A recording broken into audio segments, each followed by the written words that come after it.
Okay, let's get back to this, guys. Module 6, lesson 4. This is going to be the final lesson in this module. I mean, we're sales and negotiation. Remember, we're doing more selling than negotiating. That's the whole goal of this thing. So we're going to talk about handling objections and closing deals.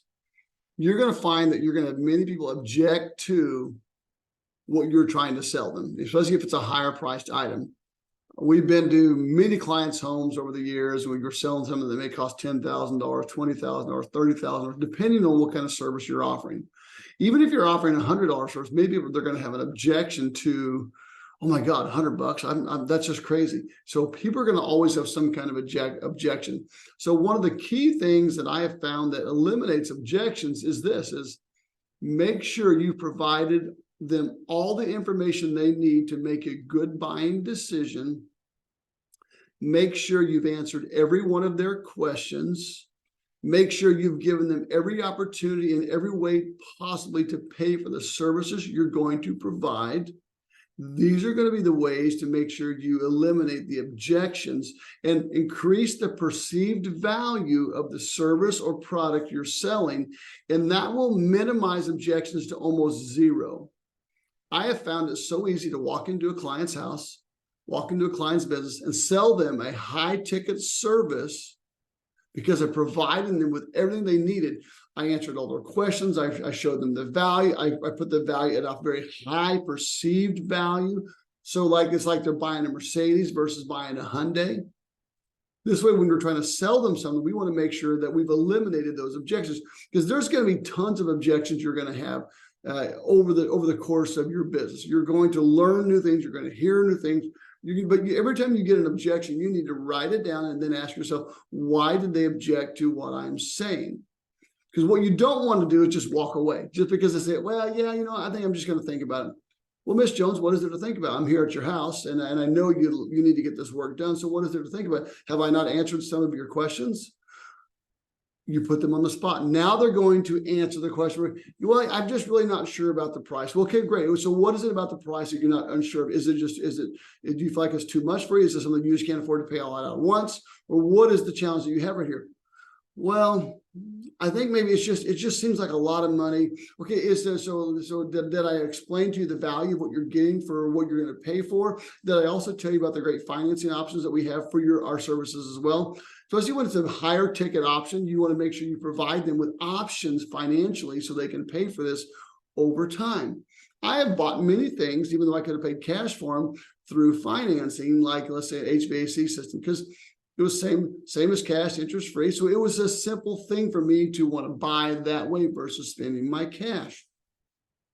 So the key with your objections is you want to minimize those by making sure you answer every question. Think about all the things they're going to potentially object to in regards to what you're offering, the pricing, your services, and those kinds of things. So if you know they're going to object to certain things, make sure you've answered those questions in your sales presentation. Now, sometimes when you're in a service business or related business, sometimes you're just educating. You're not selling. I always told guys, look, you're not selling anything to anybody. You're just educating the client on their best options, on the things that they need, the things that's going to serve their home the very best. And then there are going to be times, I promise you, that no matter what you say, no matter what you do, they're just going to think it's too expensive. You're always going to have a few of those. That's just normal. I mean, I've seen some of the wealthiest people, the wealthiest of celebrity people think, oh my God, I would never pay that much for that. That's just crazy. I had a guy who was a sports agent for NFL players and everything and lived in a basic pricing. He said, I would never pay that much, man. That's insane. I'm like, okay, very good. Don't pay it. I wish you the very best. And because he wasn't a client that I wanted to have at that point, because I knew what it was going to be like working for him. And if he was going to nickel and dime everything I did, I knew it wouldn't be a good fit. So I made sure that we just walked away from that and we saved face. He could hire whoever he wanted that was going to be a cheaper price. But guess what? He ended up hiring someone that had to, because it was a specialty kind of job. We were going to charge a very high price, like $15,000. We were going to have $8,000 in parts. It was a big job that was just, it was going to be a one-day job with 3 guys. But the point is people are always going to object at times because it doesn't fit their model of life. So this is why I'm a big proponent of, make sure you offer just a singular price, not an hourly rate. Say, hey, Miss Jones, look, it's going to cost X amount of dollars to do what you want to have done. We'll go ahead and get working on that today. We get it done today. We get it done for you tomorrow. Don't give them, okay, Miss Jones, it's going to cost you $142 an hour. The first thing they think is $142 an hour. Are you crazy? I didn't make $142 an hour. They'll think the same thing if you say it's going to cost $50 an hour. They're going to compare the hourly rate to what they personally make in their own jobs. They're going to be like, well, I don't make that kind of money. That's crazy. I've had attorneys tell me that. I've had doctors tell us that, well, I don't make that much money an hour. I'm like, we don't charge by the hour. We charge by the job. We charge by the project. We charge by the service we offer. We're not charging by the hour. So part of eliminating the objections is making sure you've answered all the questions. You've given a good price based on where it is. You've created a very high perceived value for what you're going to do for that client. And then just make sure you've given them the options of being able to pay for this in more than just one way. So we take check, we take cash, we take charge, and we also offer interest-free financing. Now you'll be able to sign up with some companies who offer financing. Those are always easy to get into. But the point is just make sure that you've given them the options, you've answered all their questions, and you'll minimize these objections to the end. So sometimes you're just going to get the objection, and it's your job to work through that specific objection.